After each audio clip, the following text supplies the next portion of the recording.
더불어민주당 이탄희 의원 주도로 사법농단에 연루된 의혹을 받고 있는 임성근 부산고등법원 부장판사에 대한 탄핵 소추안이 발의됐습니다.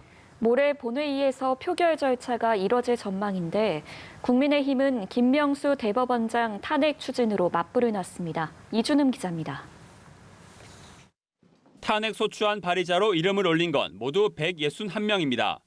민주당을 비롯해 정의당과 열린민주당, 기본소득당 등 4개 정당이 참여했습니다.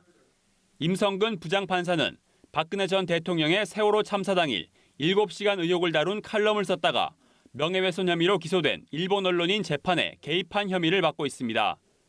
1심 재판부는 직권남용 혐의에는 무죄를 선고했지만 재판 개입을 인정하면서 위헌적 행위라고 판시한 바 있습니다. 반헌법 행위자는 헌법 재판을 받아야 합니다. 법 앞에 만인은 평등합니다. 판사도 예외가 아닙니다. 표결 절차는 국회 본회의 보고 이후 오는 4일에 이루어질 것으로 보입니다. 가결 정족수인 151명을 훌쩍 넘어선 의원이 발의안에 서명한 만큼 본회의를 통과할 가능성이 높습니다. 법관 탄핵 소추안 발의는 헌정사상 이번이 3번째로 대법관이 아닌 일선 법관에 대한 발의는 이번이 처음입니다.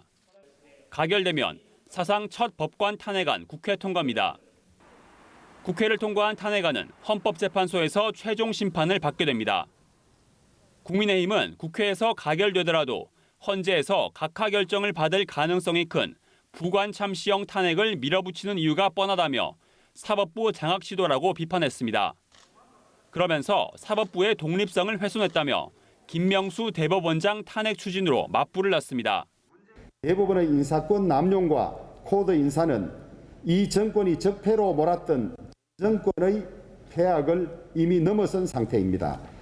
임 부장판사는 오는 28일 퇴직을 앞두고 있는데 만약 헌재가 탄핵을 결정하면 5년 동안 변호사로 일하거나 공직에 취임할 수 없습니다. 연합뉴스 TV 이준음입니다.